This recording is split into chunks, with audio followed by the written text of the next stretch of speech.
رحمۃ اللہ علیہ نے کشف المحجوب میں حضرت ابوبکر صدیق رضی اللہ تعالیٰ عنہ کی ایک دعا نقل کی ہے، بڑی لذیذ دعا ہے۔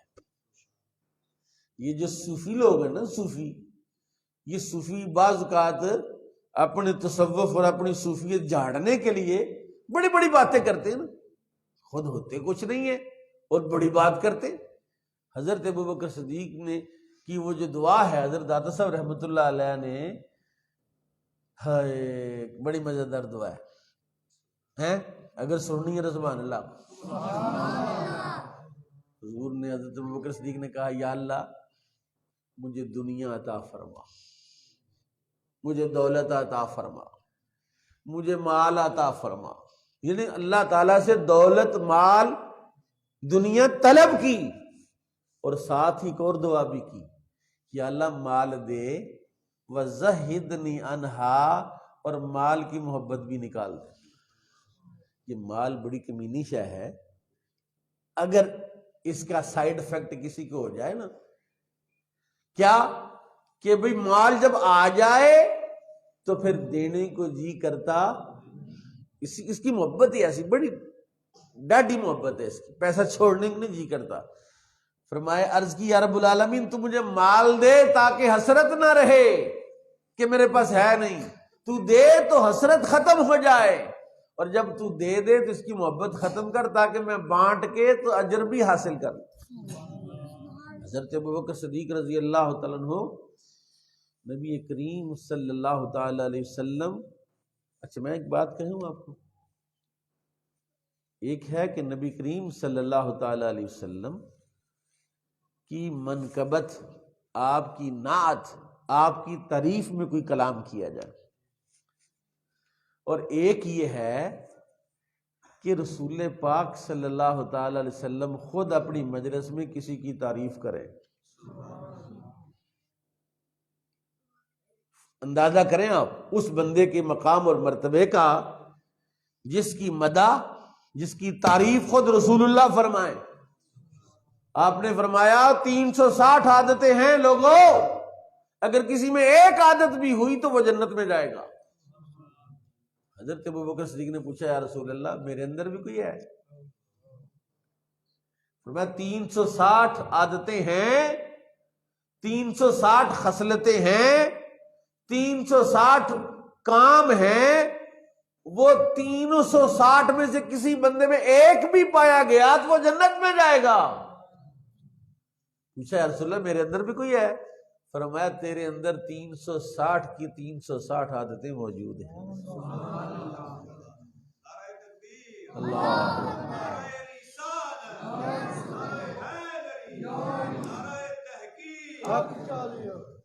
جناب ابوبکر صدیق رضی اللہ، یہ لفظ ہے قرآن پاک میں، سکینہ، وانزل اللہ سکینتہ علیہ۔ سکینہ کیا چیز ہے؟ سکینہ، یہ جو لفظ ہم بیویوں کا لفظ سکینہ نہیں ہوتا، سکینہ ہوتا ہے، وہ نام جو ہے وہ کیا ہوتا ہے، اور سکینہ یہ قرآن کا لفظ ہے، یہ ایک خاص چیز ہے۔ ابھی بارش ہوئی ہے نا کل پرسوں، تو جب بارش ہوتی ہے تو بندے کی فیلنگ کیا ہوتی ہے؟ اور ٹھنڈ تو پھر مری والے نے لگی ہے۔ جس بندے کو بارش کی حقیقت کا علم ہو اس کی فیلنگ الگ ہوتی ہے۔ ایڈے دوڑ دیں، بارش ہوگی تو دوڑ پہ چھتریاں کٹ لیں، ان کو پتہ نہیں ہے بارش کی حقیقت کا۔ میرے نبی کو بارش کی حقیقت کا پتہ تھا۔ رسول پاک صلی اللہ علیہ وسلم کبھی بھی بارش ہونے پر دوڑے کہ کپڑے بھیگ جائیں گے، کپڑے خراب ہو جائیں گے، دوڑ کے کسی چھپر کے نیچے ہو جائیں گے، نہ، جب بھی بارش کا آغاز ہوا میرے آقا اس وقت تک کھڑے رہے جب تک بارش سے اچھی طرح بھیگ نہیں گئے، بلکہ رسول پاک بارش کا پانی بھی پیا کرتے تھے، آپ بارش میں نہایا بھی کرتے تھے، اور آپ اپنی آستینیں اوپر کر لیتے، اپنا گریبان کھول لیتے اس طرح تاکہ بارش زیادہ سے زیادہ رسول پاک صلی اللہ علیہ وسلم کے جسم پر براہ راست پڑے، اور لوگوں کو پتہ نہیں ہے بارش سے بے شمار بیماریوں کا علاج ہوتا ہے. یعنی بہت ساری بیماریاں جو آپ ٹیکے نہیں لیتے اینٹی بائیوٹک ہیں، یہ بارش اینٹی بائیوٹک ہے، اینٹی الرجی ہے، اینٹی سیپٹک. اس میں تو اتنی چیزوں، یہ بارش جو ہے تمہاری زمین کی ساری گندگیوں کو صاف کر دیتی ہے. وہ گندگیوں کو وہ کھاد بنا کے تو تمہاری فصلوں کو ایسے اٹھا دیتی ہے. تو لوگوں کو بارش کا پتہ نہیں اصل میں. تو بارش کے وقت جس کو بارش کی حقیقت کا علم ہو یا تھوڑا بہت ادراک ہو تو وہ پھر بارش میں انجوائے کرتا ہے، سکون سے چلتا ہے، اور وہ پھر دیکھتا ہے یا اللہ اور نازل کرنا. اس لیے میں نے کہا نا کہ 6 تاریخ کو موسم بڑا سونا تھا. بعض بات یار موسم بڑا خراب ہو گیا، موسم خراب. او پاگلو، موسم خراب نہیں ہوا، موسم سونا ہو گیا ہے.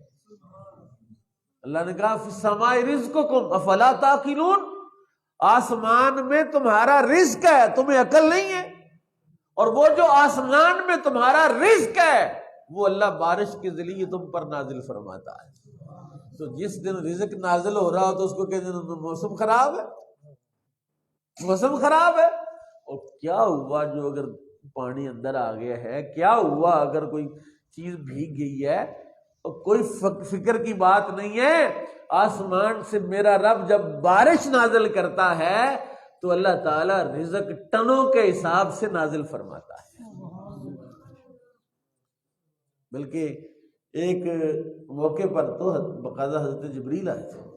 میرے پاس کتاب اس میں حدیث ہے کہ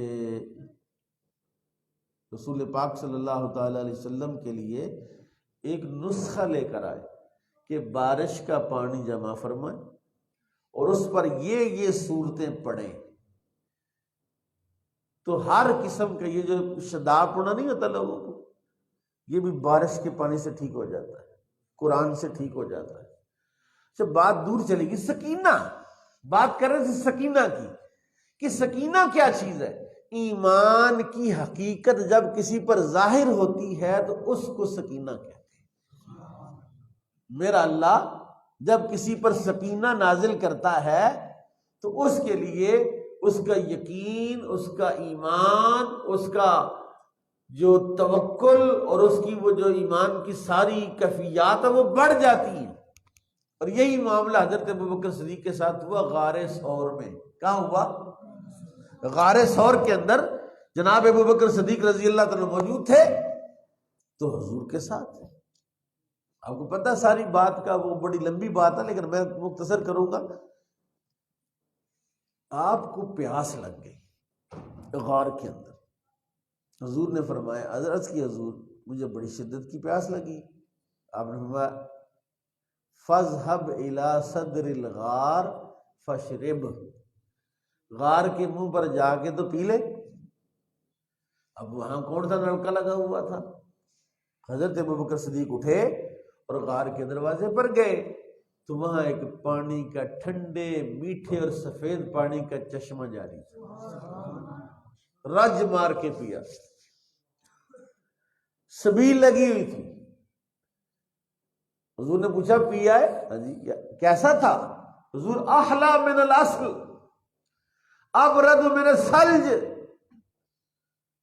ابید من اللبن، دودھ سے زیادہ سفید، برف سے زیادہ ٹھنڈا اور شہد سے زیادہ میٹھا تھا. ایسا پانی پی کے آیا. فرمایا یہ پانی جانتے ہو کہاں سے آیا؟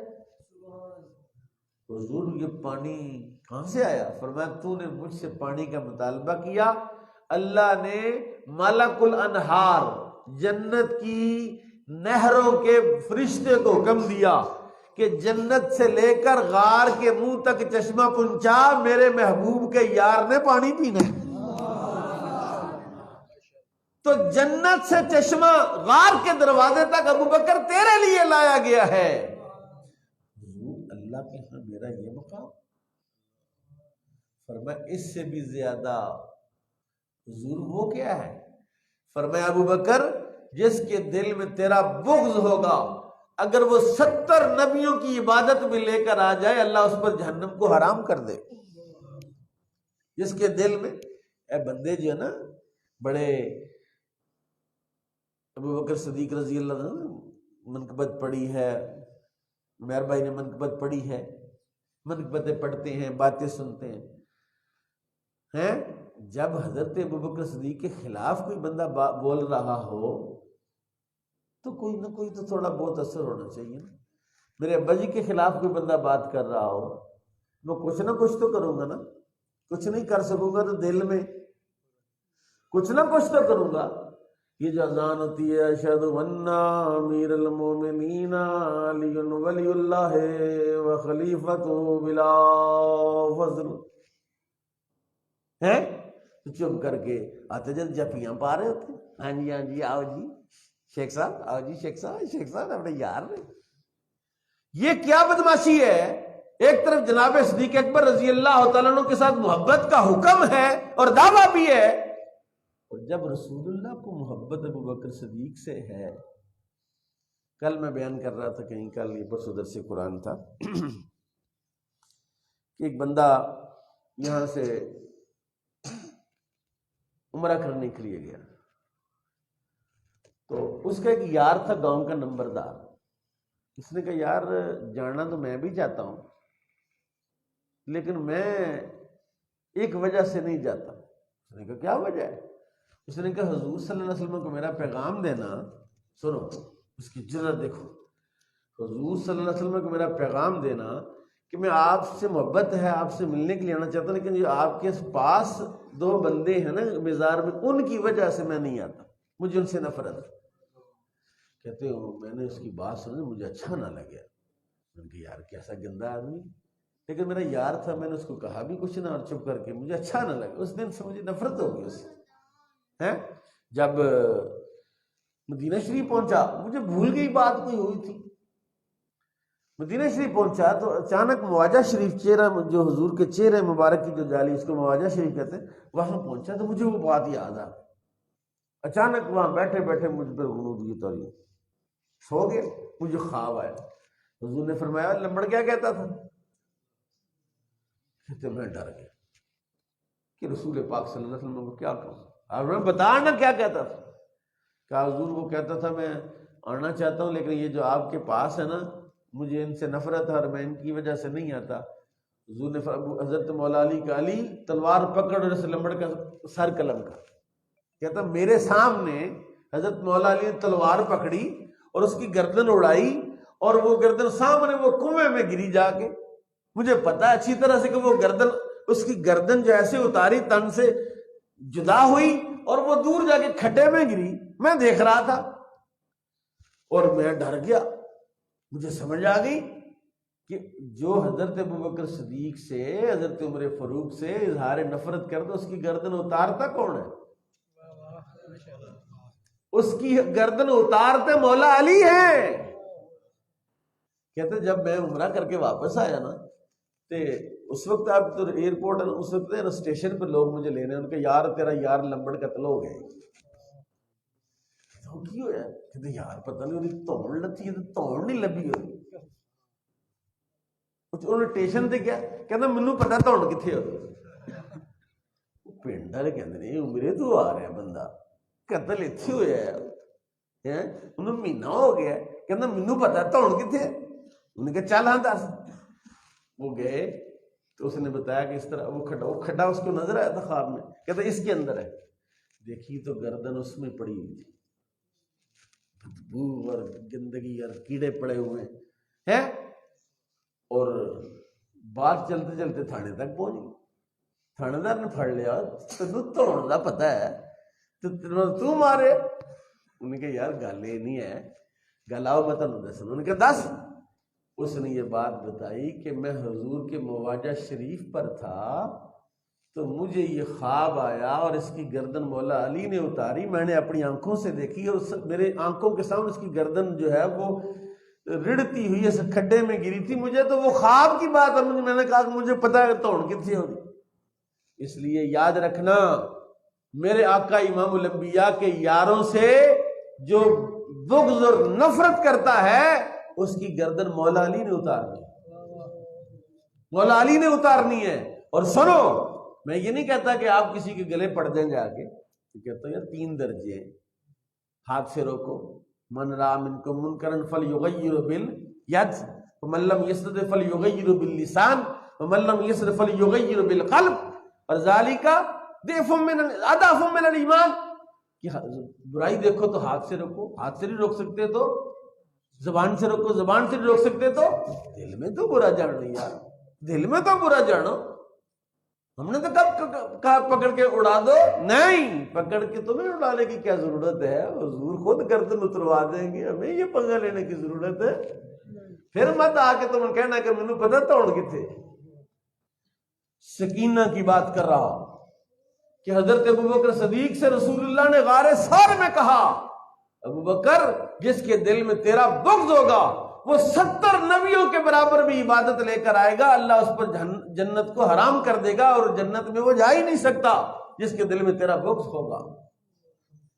کہتے ہیں حضرت ابوبکر صدیق کہتے ہیں میں نے کہا حضور، وہ سامنے اوپر کافر کھڑے تھے، غار ثور جو ہے لوگ وہاں جاتے ہیں نا، 2 غاریں ہیں وہاں، جو اصل غار ہے نا جہاں حضور تشریف فرماتے وہ اس طرح اوپر بالکل کھلی ہے، نیچے کچھ 25-30 فٹ گہرا وہ غار ہے، تھوڑی سی جگہ ہے، پرلی طرف پہاڑ ہے، نیچے بہت گہرائی ہے، کھائی ہے بہت بڑی، اور اس طرح اوپر والے بندہ اگر نیچے کو دیکھے تو سامنے بندے نظر آ جائے، جس طرح ایسی یہ اوپر چھت پہ کھڑا اور ہم نیچے بیٹھے ہوں۔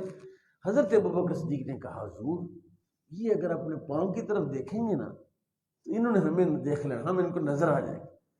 یہ بات ابوبکر صدیق کو پتہ نہیں تھی، حضور جانتے تھے کہ نیچے دیکھ، یہاں ایسے سے پکڑا، ادھر ادھر دیکھ سکتا، نیچے جس کی گردن ہی ایسے پکڑی ہوئی ہو تو وہ نیچے دیکھ سکتا نہیں ہے۔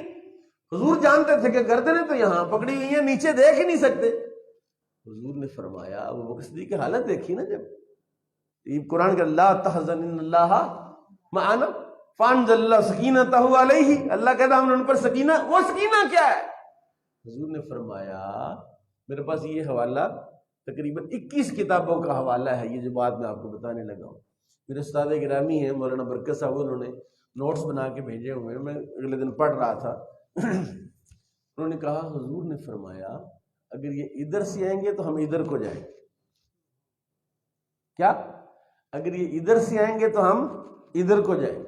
اب ادھر سے آئیں گے یہ تو انہوں نے دیکھ لیا کہ یہ اوپر سے نیچے چھلانگے لگائیں گے، ہم ادھر کو جائیں گے۔ جب ابوبکر صدیق نے ایسے مڑ کے ادھر دیکھا نا تو وہ پہاڑ کھلا ہوا تھا، سمندر تھا اور کشتی باندھی ہوئی تھی، نہ وہاں سمندر، نہ وہاں کشتی، نہ وہاں کوئی شے۔ حضور نے کہا اگر یہ ادھر سے آئے تو ہم ادھر جائیں گے۔ اس دن ابوبکر صدیق رضی اللہ تعالیٰ کو سمجھ آ گئی کہ میرے رب کی جب مدد آتی ہے تو جہاں سمندر نہ بھی ہو، میرے رب کے لیے سمندر پیدا کرنا کوئی مشکل کام ہے۔ بندہ بس بندہ پورا ہو، سچا ہو، پھر میرے رب کی نصرت اور مدد سکینہ کی صورت میں نازل ہوتی ہے۔ وانزل اللہ سکینتہ علیہ۔ اور قرآن نے تو ایک اور بہت بڑی بات کی ہے، فرمایا ثانی اثنین اذ ہما فی الغار، ثانی اثنین اذ ہما فی الغار۔ دوسرے نے کہا ثانی اثنین اذ ہما فی الغار، کیا کہا؟ لا تحزن ان اللہ معنا۔ یہ بات اگر آپ کو سمجھ آ جائے تو میرا خیال آپ کا ایمان کا جو یہ خانہ ہے نا یہ بھر سکتا ہے۔ تھوڑا سمجھیں، کوشش کریں، ہر کسی کو سمجھ نہیں آئے گی لیکن میں ٹرائی کر لیتا ہوں۔ جی ایک بندہ کہتا ہے یار الیکٹریشن کا کم جاننا کہ جانتا تو نہیں لیکن میں تاراں جوڑن دی کوشش ہے، میں ٹرائی کر لیتا ہوں، آپ کو سمجھانے کی کوشش کر لیتا ہوں۔ فرمایا لا تحزن ان اللہ معنا، ان اللہ، حالانکہ قرآن شریف کی آیت ہے وَهُوَ مَعَكُمْ أَيْنَمَا كُنْتُمْ، وہ تمہارے ساتھ ہے تم جہاں بھی ہو، وہ تمہارے، وہ کون ہے؟ آئے ہائے، وہ کون ہے؟ اللہ۔ وَهُوَ مَعَكُمْ أَيْنَمَا كُنْتُمْ، وہ تمہارے ساتھ ہے تم جہاں بھی ہو، تو وہ اللہ ہے۔ نحن اقرب الیہ من حبل الورید، وہ کہتا میں تمہاری شارک سے بھی زیادہ تمہارے قریب ہوں۔ وہ کیا کہتا ہے؟ وہ کہتا میں تمہارے دل میں ہوں۔ وہ کیا کہتا ہے؟ میں تمہارے ساتھ ہوں۔ وَهُوَ مَعَكُمْ۔ حضرت ابوبکر صدیق کو اس دن حضور نے سمجھایا کہ غم نہ کر، اللہ ہمارے ساتھ ہے، اللہ ہمارے وہ جس دن حضرت موسیٰ علیہ السلام لے کر نکلے نا ان کو، بنی اسرائیل کو، مصر سے دوڑے وہاں سے راتوں رات، اور دریائے نیل میں جا کے کیا مارا تھا؟ عصا مارا تھا۔ تو وہاں انہوں نے جناب موسیٰ سے کہا انا لمدرکون، موسیٰ اسی پھڑے گئے، موسیٰ پھڑے گئے، انا لمدرکون، اسی پھڑے گئے موسیٰ۔ حضرت موسیٰ نے ایک جملہ کہا تھا وہاں، وہ بڑا زبردست جملہ ہے۔ آپ نے فرمایا تھا کہ اللہ میرے ساتھ ہے، اللہ میرے، میں خواہش رکھ رہا ہوں مجھے وہ لفظ مل جائے۔ انہوں نے کیا کہا؟ اللہ میرے، اللہ ساری قوم موسیٰ کے ساتھ تھی، سارے وہ رستوں میں سے گزر رہے تھے، جو ڈنڈا مارا تو رستہ دے دیا وہ سے گزر رہے تھے، تو موسیٰ کہہ رہے ہیں اللہ میرے ساتھ ہے، اللہ میرے ساتھ ہے، اللہ میرے۔ اب یہاں ابوبکر صدیق رضی اللہ تعالیٰ نے کہا یا رسول اللہ اگر یہ نیچے دیکھے تو ہمیں پا لیں گے۔ حضور نے کیا فرمایا تھا؟